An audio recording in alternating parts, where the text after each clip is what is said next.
Good evening student, my self Shubham sir.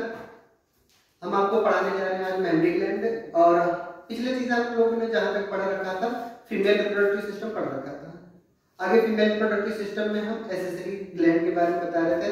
Accessory gland में हमारे पास कौन कौन थे? वेस्टिबुलर ग्लैंड थे और एक मेमोरी ग्लैंड बच गई थी। तो वेस्टिबुलर ग्लैंड हमारा हो गया था, मेमोरी ग्लैंड हमें पढ़ाना है।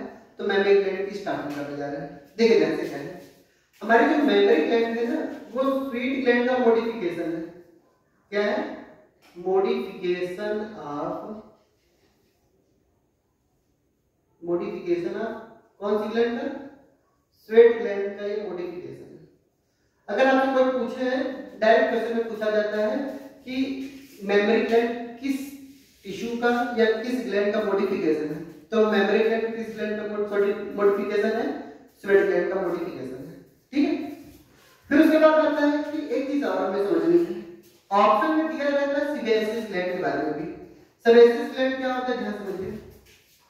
मान लीजिए क्या है कि हम यहाँ पे छोटा सा मेमोरी ग्लैंड बनाने जा रहे हैं। ये हमारा क्या है? Memory gland. ये हमारा पेक्टोरियलिस मेजर है। ठीक है। मेमोरी ग्लैंड की लोकेशन भी हम बता देंगे। हम यहाँ पे छोटी सी पॉइंट बताना चाह रहे हैं, ये हमारा मान लीजिए मेमोरी ग्लैंड है। ठीक है। ये क्या है? हमारा मेमोरी ग्लैंड है, समझिए। मेमोरी ग्लैंड ये मेमोरी ग्लैंड के आगे हमारा क्या होता है? एक छोटा सा यहाँ पे निप्पल निकला रहता है। ठीक है। ये हमारा क्या हो गया? निप्पल हो गया। ठीक है। निप्पल के चारों तरफ क्या होता है कि एक डार्क कलर की सर्कल पाई जाती है। चारों तरफ ये डार्क सर्कल होती है। ठीक है। मान लीजिए इसको हम ऐसे बना दिए, ब्लू कलर से भी लिख दिया। ठीक है। अब बात आती है कि ये जो डार्क सर्कल दिखाई दे रही है आपको, ये हमने क्या कहा? डार्क, या फिर इसी को हम ब्राउन कह देते हैं। ठीक है। ये किसका मॉडिफिकेशन है? ये मॉडिफिकेशन है एरियोलर ग्लैंड। सुनिए ध्यान से, इसी को हम क्या नाम देते हैं? एरियोला बोलते हैं। इनको हम क्या नाम देते हैं? एरियोला। हमारे निप्पल के चारों तरफ एक डार्क ब्राउन कलर का सर्कल पाई जाती है, उनको हम एरियोला बोलते हैं। एरियोला जो होते हैं वो एरियोलर ग्लैंड की मॉडिफिकेशन है। ध्यान समझिए, ये किसका मॉडिफिकेशन है? एरियोला। ये मॉडिफिकेशन ऑफ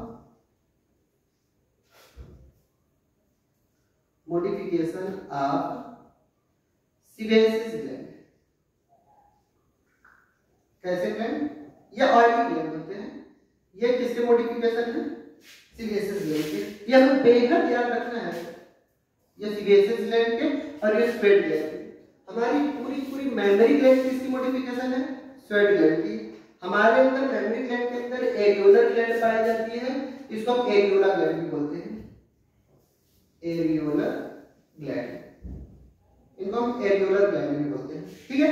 ये किसकी मॉडिफिकेशन है? हमारी सीबेसियस ग्लैंड की मॉडिफिकेशन है, इसको हम एरियोलर ग्लैंड भी बोलते हैं। ठीक है। अब बात आती है कि हमारी जो मेमोरी ग्लैंड है, it is the characteristic feature of the all mammals. ध्यान समझिए, अगर आप मैमेलियन ग्रुप से बिलोंग करते हैं तो आपके अंदर मेमोरी ग्लैंड का होना अति आवश्यक है। अगर मेमोरी ग्लैंड नहीं है आपके अंदर तो समझिए आपकी मैमल्स नहीं है। क्या मैं बोल रहा हूं कि अगर आप मैमल्स हैं तो मेमोरी ग्लैंड का होना अति आवश्यक है। एक्सक्लूसिव फीचर बता रहे हैं मेमोरी ग्लैंड। ठीक है। तो हम क्या बोल रहे हैं? Memory gland is the characteristics feature of the all female mammals. Female mammals की कैरेक्टरिस्टिक्स फीचर क्या होती है? हमारी मेमोरी ग्लैंड होती है। ये एरियोला हमने बता दिया। इनकी पोजीशन समझते हैं। इनकी पोजीशन क्या है समझिए। हमारी जो मेमोरी ग्लैंड होती है वो हमारे चेस्ट रीजन पे प्रेजेंट है। मान लीजिए हम ऐसे बने हैं और हमारे इसी चेस्ट रीजन पे हमारी मेमोरी ग्लैंड पाई जा रही है, तो हमने ऐसी स्ट्रक्चर बनाया अपना। ठीक है।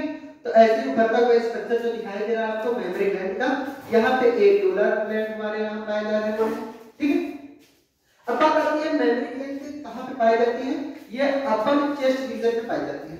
चेस्ट रीजन पे एक मसल्स पाई जाती है रिब्स के ऊपर, उसको क्या नाम देते हैं? पेक्टोरियलिस मेजर। ये मसल्स हैं प्रकार की।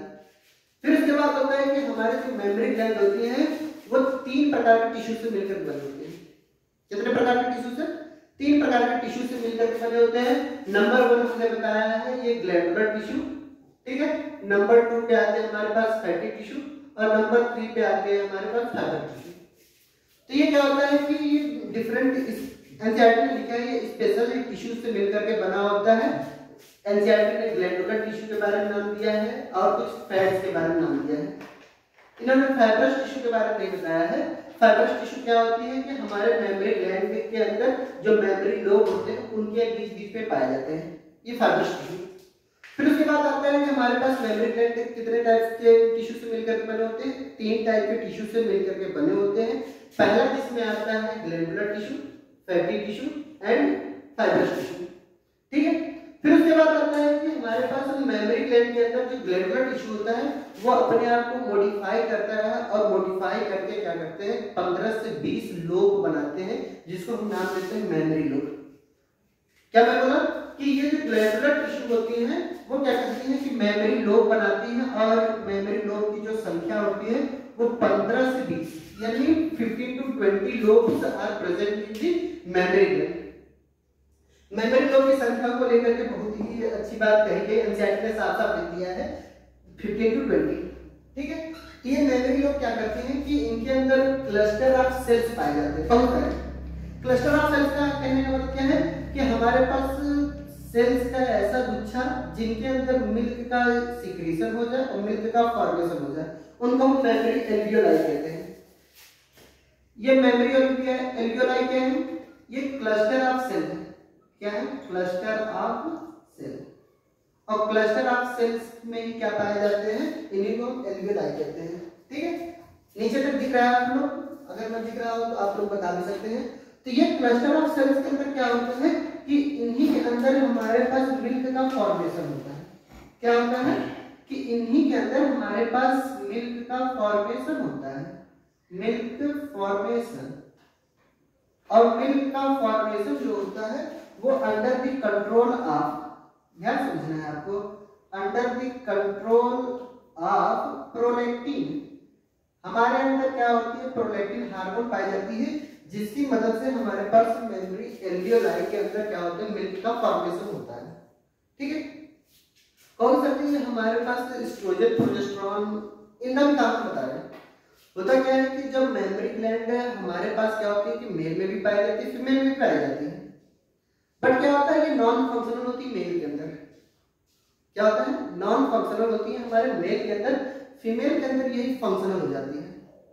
और फीमेल के अंदर फंक्शनल कब होगी, फीमेल के अंदर फंक्शनल होगी प्यूबर्टी स्टेज आने के बाद, जब वो मां बनेगी तब, ठीक है। होता क्या है कि मेमोरी ग्लैंड का जो डेवलपमेंट होता है वो at the age of puberty, puberty age जैसे स्टार्ट होती है तो मेमोरी ग्लैंड का डेवलपमेंट स्टार्ट हो जाता है। तो हमने क्या बोला है कि डेवलपमेंट ऑफ मेमोरी ग्लैंड, ध्यान समझना है आपको, ये जो डेवलपमेंट है किसकी, मेमोरी ग्लैंड की। मेमोरी ग्लैंड का जो डेवलपमेंट होता है वो 2 हार्मोन हमारे अंदर ओवरियन हार्मोन होती है। कौन सी हार्मोन होती है, ओवरियन हार्मोन होती है। उनकी मदद से क्या करते हैं कि ये मेमोरी ग्लैंड का डेवलपमेंट होता है। ओवरी हार्मोन में कौन कौन से ओवरियन हार्मोन में आते हैं, तो 2 हार्मोन ओवरियन हार्मोन है हमारे पास। एक क्या होता है कि एस्ट्रोजन पाया जाता है, एक क्या पाई जाती है, एस्ट्रोजन पाया जाता है, और एक हमारे में प्रोजेस्टेरोन पाया जाता है।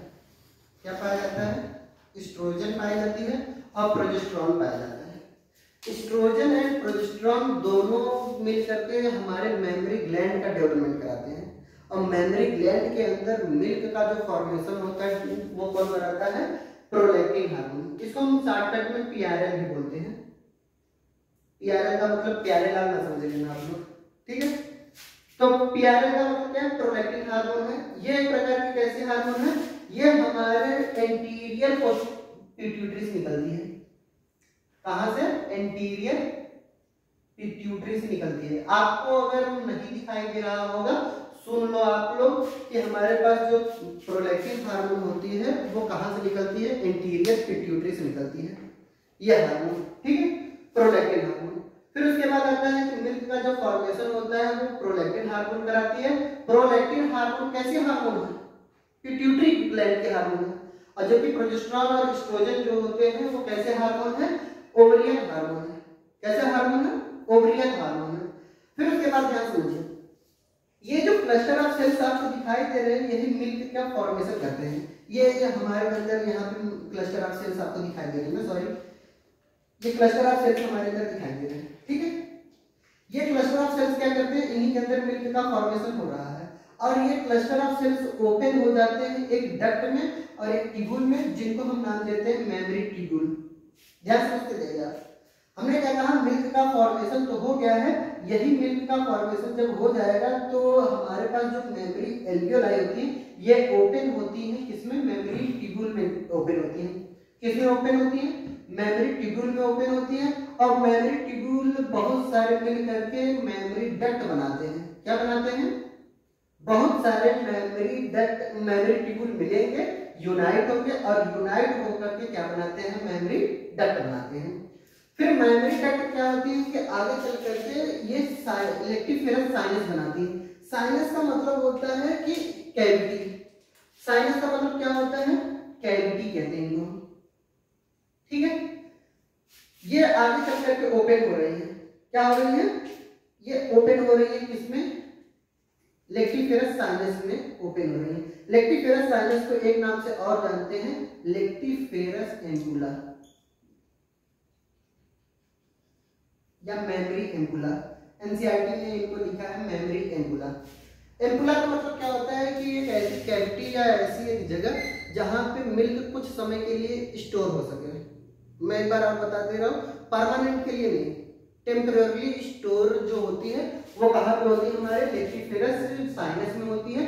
साइनस का मतलब हमने क्या बता दिया है, कैविटी बता दी है या फिर एम्पुला बता दी है। तो लेक्टिफेरस एम्पुला में क्या होती है कि कुछ समय के लिए हमारा जो मिल्क होता है वो स्टोर होता है। क्या होता है, स्टोर होता है। फिर वो आगे चल करके जो लेक्टिफेरस साइनस है वो ओपन हो जाता है हमारे लेक्टिफेरस डक्ट में। कहाँ पे हो जाता है, लेक्टिफेरस डक्ट में हो जाता है। और लेक्टिफेरस डक्ट कहाँ पे ओपन होता है, हमारे निप्पल के में ओपन होता है। फिर यहाँ से सक आउट कर लिए जाते हैं हमारे मिल्क, ठीक है। तो ये बातें आपको याद रखनी चाहिए। फिर इसके आगे मैं और चीजें बताना चाह रहा हूँ, आपको ध्यान से समझिए। पता क्या है कि ये यूनाइट होने का आपको तो पता चल गया, ये साइनस है ग्रीन कलर का, ध्यान से देखिए, ये तो यहाँ पे लिखा है, ठीक है। फिर उसके बाद आता है कि हमारे पास जो मेमोरी ग्लैंड है उनके बारे में कुछ बातें समझिए क्या है। पहली बात तो ये है कि मेमोरी ग्लैंड जो होती है हमारे मेल फीमेल की कैरेक्टरिस्टिक्स फीचर है, मैमल्स की। फिर उसके बाद भी आता है तो यहाँ पे मेमोरी ग्लैंड के बाद तो इनके वर्क के बारे में समझिए। यहाँ से लेकर के यहाँ तक ध्यान समझिए, मेमोरी एल्वियोलाई से मिल्क का फॉर्मेशन हो गया, वहां से लेकर के लेक्टिफेरस डक्ट तक, ठीक है। यहां से लेकर के यहां तक मिल्क का ट्रांसपोर्ट होना या बाहर निकलना, इनके पीछे रीजन है अंडर कंट्रोल ऑफ ऑक्सीटोसिन, ठीक है। ये क्या करती हैं, ऑक्सीटोसिन के कंट्रोल में रहती हैं, हार्मोनल कंट्रोल। आपके में पूछा भी गया है, ये क्या है, हार्मोनल कंट्रोल कह सकते हैं इनको।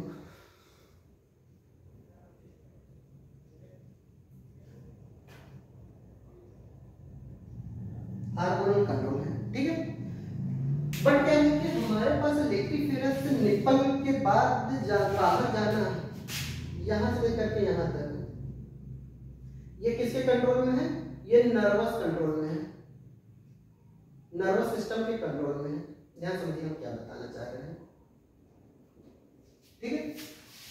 बताने का मतलब ये है कि अगर मिल्क का फॉर्मेशन हो गया, वहां से लेकर के निप्पल तक पहुंचने में हमारे पास हार्मोन मदद करते हैं, उस हार्मोन का नाम है ऑक्सीटोसिन, ठीक है।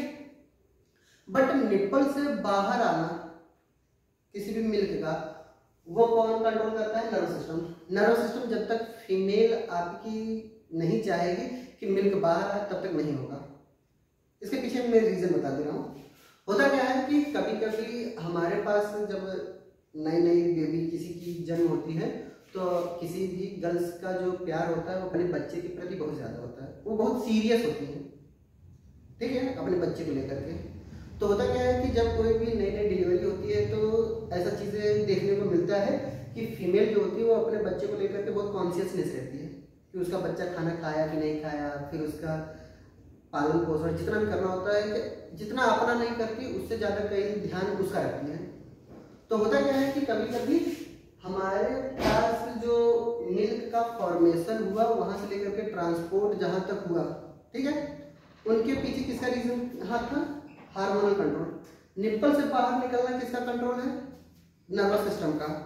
हम आपको एक कहानी बता रहे हैं। जैसे क्या होता है कि नई नई एक लड़की की शादी होती है, उसके बच्चे भी हो जाते हैं, वो किसी भी तरीके से अपने बच्चे से 2-4 घंटे तक 2 घंटे तक क्या होती है दूरी हो जाती है। मान लो एग्जाम ही आ गया, एग्जाम में बैठे हैं तो उसके मिल्क उसके मेमोरी ग्लैंड से क्या होती है मिल्क बाहर निकलने लगता है।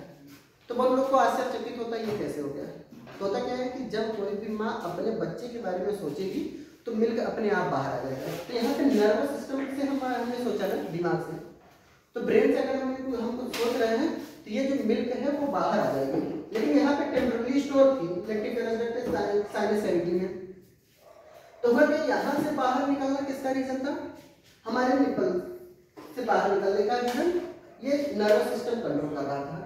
तो होता क्या है कि इसीलिए कहा जाता है कि ऑक्सीटोसिन एक बदनाम हो गया है। एक बार बहुत छोटे मोटे एग्जाम में पूछा गया था, नीट में तो नहीं पूछा गया, आई थिंक पूछा गया है कि व्हाट इज लव हार्मोन। क्या है? What is love hormone. तो लव हार्मोन के चक्कर में क्या हुआ था, बहुत लोग बताने लगे कि सर लव हार्मोन क्या है, लव हार्मोन क्या है। तो लोगों को लगता था कि जो प्यार वाला हार्मोन होता है हमारे अंदर से जो निकलता है, प्यार इजहार हम कैसे करते हैं, तो उसी को हम लव हार्मोन कहते हैं।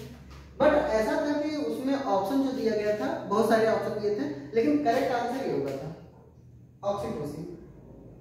और उस समय जब एग्जाम हुआ था तो हमसे भी पूछा गया सर ये कैसे हो गया, तो हमने भी ऑक्सीटोसिन बताया था। तो बहुत सारे बच्चों ने शिकायत की सर ऑक्सीटोसिन तो केवल फीमेल में पाई जाती है, ऑक्सीटोसिन तो केवल फीमेल में पाई जाती है, तो क्या हम लोग लव नहीं कर सकते? आप लोग भी कर सकते हो भैया।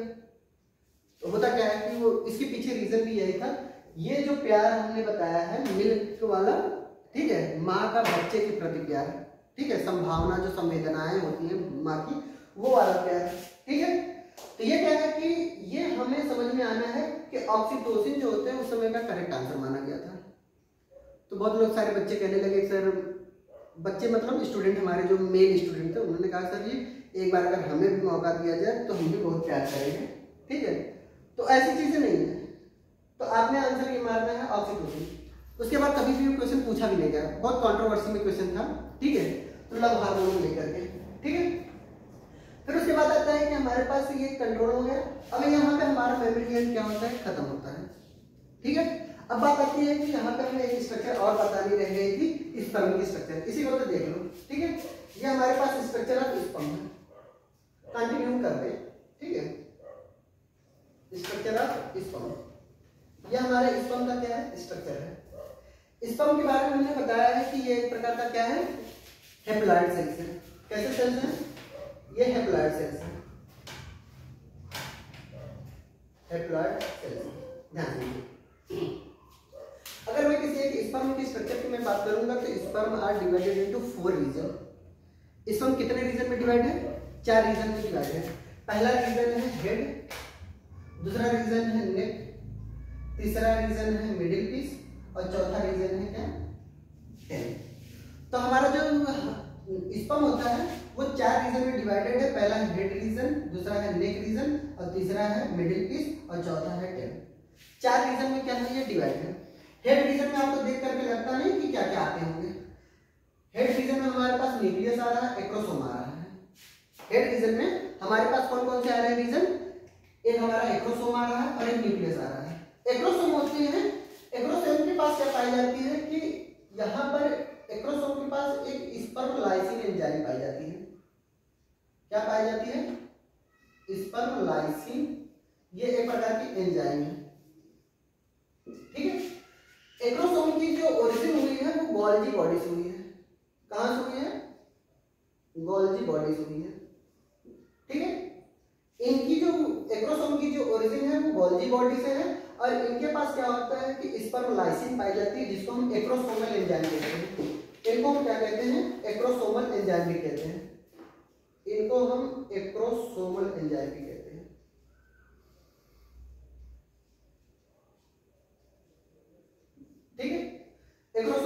कहते हैं। एक्रोसोमल एंजाइम जो होता है वो जब फर्टिलाइजेशन होता है तो ओवम की वॉल को पेनिट्रेट करना होता है, तो उसमें ये मदद करता है। ये किसमें मदद कर रहा है? पेनिट्रेशन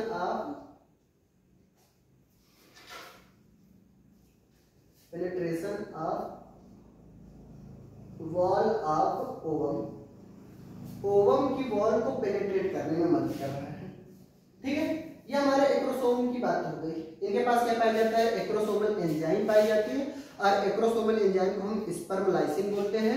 और स्पर्म लाइसिन फर्टिलाइजेशन के दौरान ओवम की वॉल को तोड़ने में यानी भेदने में मदद करता है। ठीक है, पेनिट्रेट करने में मदद करता है। फिर उसके बाद आता है हमारे पास न्यूक्लियस। अगर किसी के पास सेल है तो न्यूक्लियस का होना अति आवश्यक है। तो न्यूक्लियस के अंदर क्या पाया जाता है? इनके पास दो चीजें पाई जाती हैं। क्या क्या पाई जाती है? एक क्या होती है, इनके पास डीएनए पाया जाता है। मैं साफ साफ बोल रहा हूं, ओनली डीएनए। ठीक है, आरएनए नहीं पाया जाएगा। ठीक है, डीएनए पाया जाएगा और कुछ सम हिस्टोन प्रोटीन पाए जाएंगे। क्या पाए जाएंगे? हिस्टोन प्रोटीन पाए जाएंगे। ये हमारे न्यूक्लियस के पास, यानी इनके पास क्या होता है? जेनेटिक मटेरियल होती है। क्या पाई जाती है? जेनेटिक मटेरियल पाई जाती है। ध्यान समझिए आप बात को।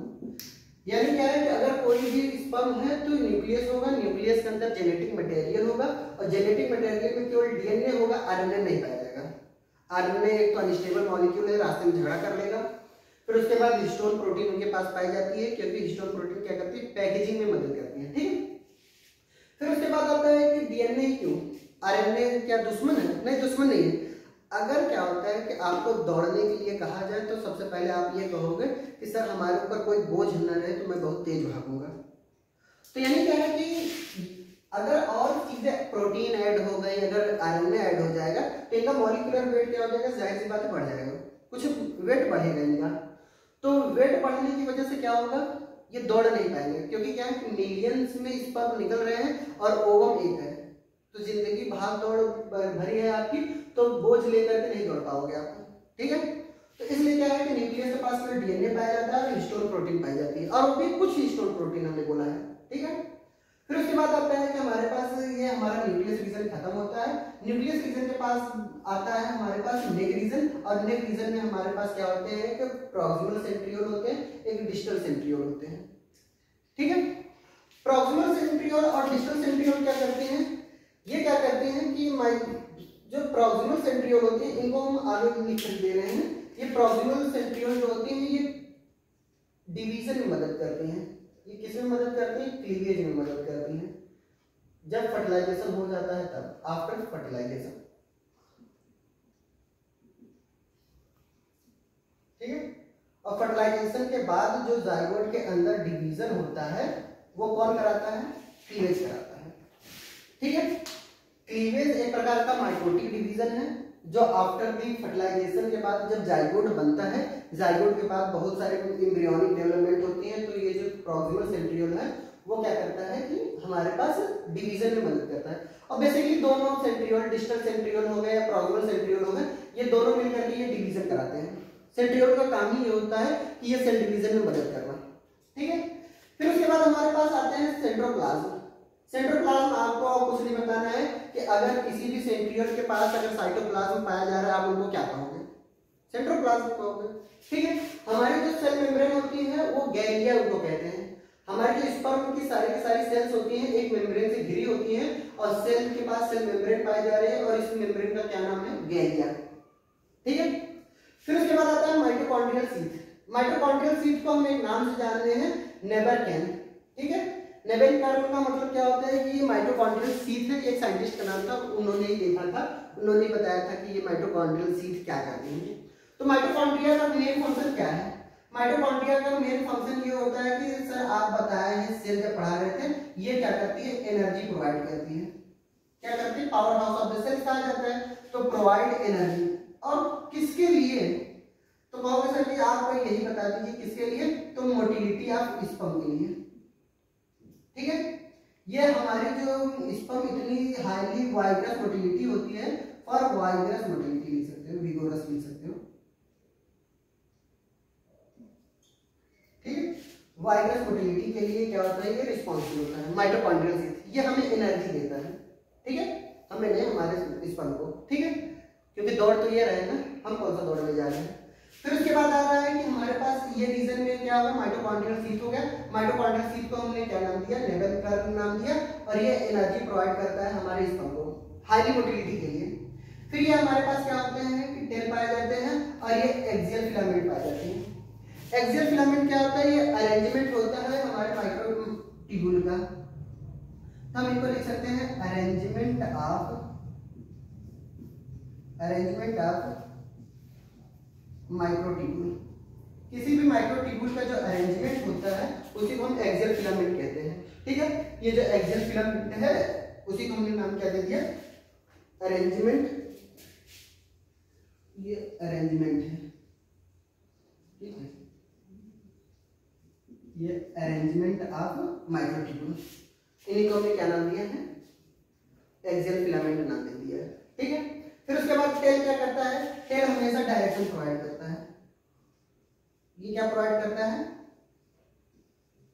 डायरेक्शन प्रोवाइड करता है, ठीक है, provide direction to the sperm. कहां पे हमारी शहजादी है वहां पे ये डायरेक्शन प्रोवाइड कर रहा है, ठीक है। फिर उसके बाद आता है कि हमारे पास ये स्पर्म का स्ट्रक्चर होता है।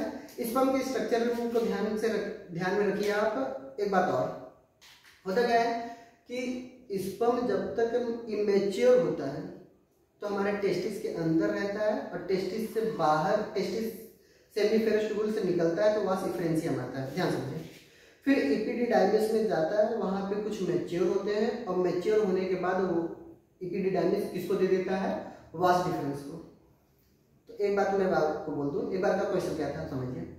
उन्होंने क्वेश्चन में ये लिखा था अनइजैकुलेटेड स्पर्म आर स्टोर्ड इन, ध्यान समझिए। हमने क्या बोला, क्वेश्चन ये पूछा गया अनइजैकुलेटेड, यानी हमारे बॉडी से बाहर नहीं गया है स्पर्म, और ये बॉडी से बाहर नहीं गया है, तो ये कहां पे स्टोर होगा। तो अनइजैकुलेटेड स्पर्म आर स्टोर्ड इन कहां पे, वास डिफरेंस में। कहां पे, वास डिफरेंस, यानी ये अनइजैकुलेटेड स्पर्म कहां पे स्टोर होंगे, वास डिफरेंस में स्टोर होंगे। आप ध्यान समझिए, कहां पे स्टोर होंगे, वास डिफरेंस में होंगे। अगर इजैकुलेट नहीं हो पाए सही समय पे, तो कुछ समय के बाद हर सेल की एक लाइफ होती है, तो वो क्या होंगे, वहीं पे मर जाएंगे और वहीं पे एब्जॉर्ब हो जाएंगे बॉडी से, ठीक है। अगर ये तो बॉडी के अंदर की बात हो गई, अगर बॉडी के बाहर निकले, इजैकुलेशन हो गया, यहां से बातें आपको ध्यान से समझनी, सुननी भी है और देखनी भी है। अगर एक बार इजैकुलेशन हो गया, इजैकुलेशन के बाद स्पर्म या तो फर्टिलाइजेशन करेगा, अगर स्पर्म फर्टिलाइजेशन नहीं कर पाया तो स्पर्म फर्टिलाइजेशन नहीं कर पाया तो उसकी भी एक लाइफ साइकिल होगी, ठीक है, लाइफ स्पैन होगी। तो वो लाइफ स्पैन क्या है, ठीक है। तो लाइफ स्पैन के बारे में बताया गया है कि अगर इजैकुलेशन हो गया एक बार स्पर्म, तो 24 घंटे के अंदर उसको फर्टिलाइजेशन हो जाना चाहिए। अगर 24 घंटे के अंदर फर्टिलाइजेशन नहीं हो पाया तो स्पर्म जो है वो 24 आवर से लेकर के 48 आवर तक, ठीक है, ये वायबल है। ये क्या है, वायबिलिटी है, यानी इजैकुलेशन के बाद, स्पर्म के इजैकुलेशन के बाद 24 से 48 घंटे के अंदर क्या हो जाती है कि स्पर्म मर जाता है, ठीक है। दोनों बात ध्यान समझिए, फर्टिलाइजेबिलिटी और वायबिलिटी दोनों में डिफरेंस है। फर्टिलाइजेबिलिटी जो होती है वो 24 घंटे की होती है, 24 घंटे के अंदर फर्टिलाइजेशन हो जाना चाहिए। लेकिन अगर फर्टिलाइजेशन नहीं हो पाया है तो उसकी भी एक लाइफ स्पैन है, तो 24 घंटे के बाद क्या होंगे, 24 से 48 घंटे के बाद क्या हो जाता है, हमारा स्पर्म मर जाता है, ठीक है। इसलिए हम लोग क्या करते हैं कि जब अनवांटेड सेक्स करते हैं तो अनवांटेड 72 आवर, ठीक है, एक टेबलेट आती है वो हम खाते हैं। मान लीजिए 48 घंटे में जैसे मरने वाला था तब तक ओवम फर्टिलाइजेशन कर लिया, तो 48 में 24 आवर जोड़ देंगे, ठीक है। तो फर्टिलाइजेबिलिटी इसी से लेना देना है आपका, तो आपको ये बात याद रखनी है, ठीक है। फर्टिलाइजेबिलिटी जो होती है वो 24 घंटे की होती है, वायबिलिटी जो होती है वो 24 से 48 घंटे की होती है, ठीक है। आई होप आपको ये समझ में आया होगा, आपको मेमरी ग्लैंड और स्पर्म का स्ट्रक्चर। अब नेक्स्ट टॉपिक हमारा जो होगा स्पर्मेटोजेनेसिस और ओजेनेसिस होगा। ठीक है, स्पर्मेटोजेनेसिस का मतलब क्या होता है, स्पर्म का फॉर्मेशन। ओजेनेसिस का मतलब क्या होता है, ओवम का फॉर्मेशन होना। ठीक है, आई होप आपको अच्छा लगा। ठीक है, तब तक के लिए चलते हैं, टाटा बाय बाय।